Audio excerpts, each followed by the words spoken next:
Okay, we're looking at the C shape here, the C-shaped pentatonic scale. When we're looking at this R here, we know it's on the second string from the bottom. So every string up you go, you're going counterclockwise on the magic circle.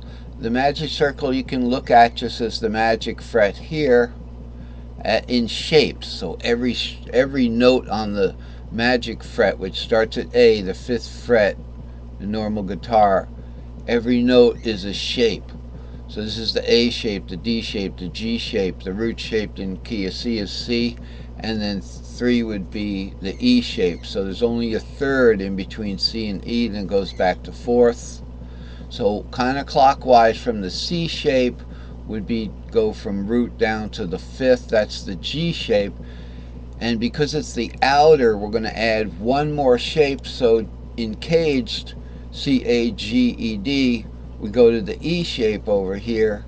So now we know this root, we can play an E shape starting from that C root. So here's the C. We can just play an E shape there. But we have to follow the warp.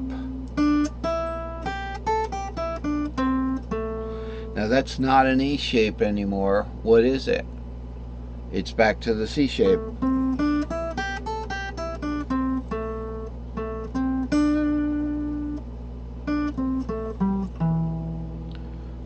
Is it back to the C shape? Let's start that E shape again.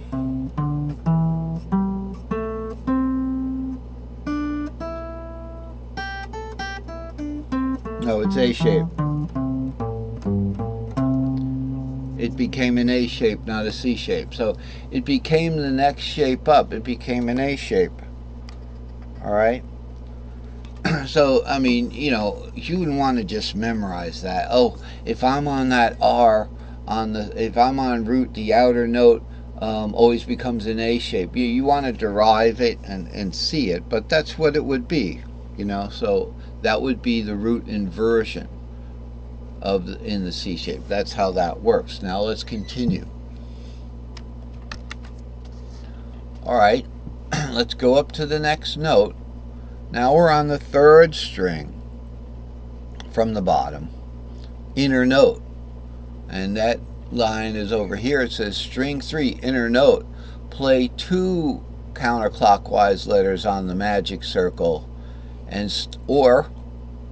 And you could do the cage from there, find that note, or start that new shape from the note. Okay, so here we are. We're on the D string here. So we're going to go 2 shapes on the magic circle.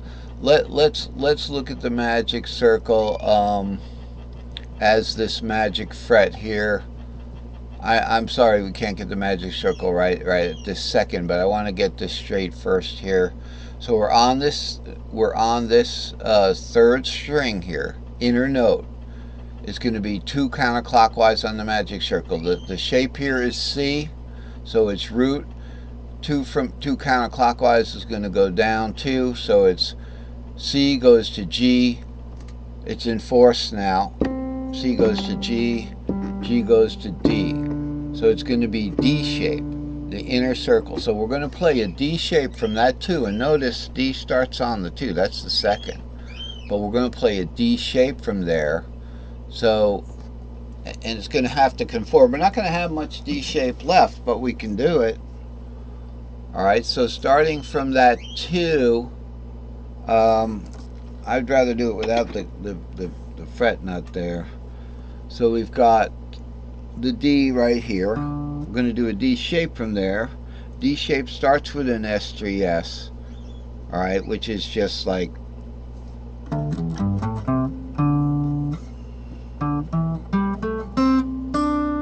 but then again, we're going to have to conform to whatever shape we're in, which is the C shape right there.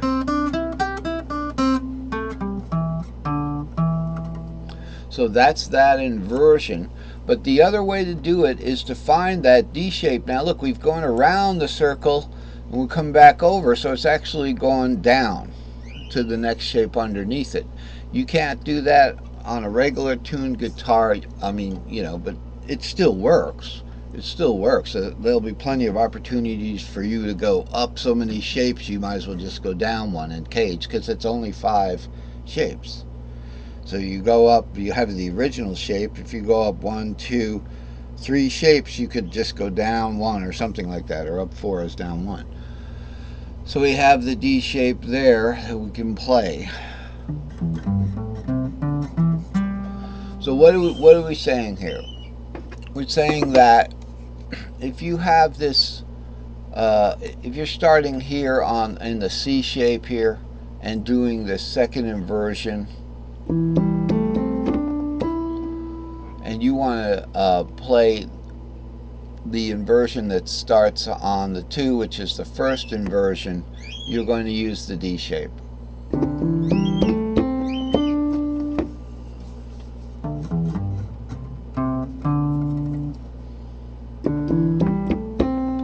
Now that's following the pentatonic Ionian inversions.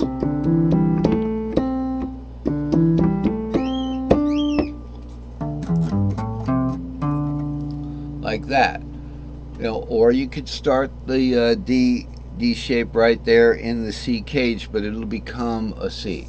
Now let's get to the next case, because that was easy. Now the outer one's going to change shape. So we want it. We're all the way around the circle here. So we know we had a C shape there. Okay, but what's the rule say?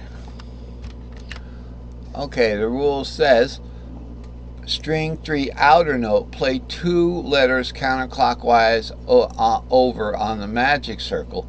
So here we are, we're in the C shape. Here's the magic circle. Sorry we had to use the magic fret last time. 2 letters over. So we're in the C shape here. We're going to go 2 letters over, G to D, right? And it says plus 1 more cage over. Well, in caged, it starts over again, so D would go to C, C goes back to C, and indeed we're at the same note here, so it's going to go back to C. So it's like saying start a C shape from a C, we're going to go 1 cage over. So that's interesting. How's that going to work? Let's try this. We've got 2 cages over, and plus 1 cage gives us the E shape, the C shape, back to the C shape. And if we do a C shape from this octave here, so it said plus 1 cage over. I'm thinking A shape. Alright, we'll just follow the rule. So we're going to play 2 cages over plus 1 cage up. 2 cages over on the 2 letters over on the magic circle. Here's the magic fret. So we're starting in C, which is the root. We go 2 cages over is 2 letters over counterclockwise in the magic circle. Going to take us to the D shape plus 1 cage. D goes to C. The D cage goes to C. We're going to play a C shape on that octave. So here's our C shape anyway. We're going to play a C shape on that octave.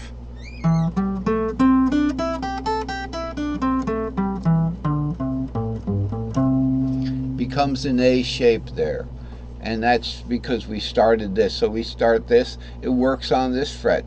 You know, the outer, when you play a shape from there, you're going to be getting into the next cage shape over. So it works pretty good. That's what the system is. Okay, so we come up with these rules here, and one of them's for each 1 string you play up, which would be, this would be 1 string up, this is 2 string up, from the bottom string of a caged pattern, play 2 caged letter shapes away, or 1 counterclockwise letter on the magic circle. So 1 turn of the magic circle equals 2 caged positions. So I want to thank you for watching. I hope that we'll get back to this topic in the future, and keep watching on YouTube, and good luck to you. I'll see you next time. Have a good day.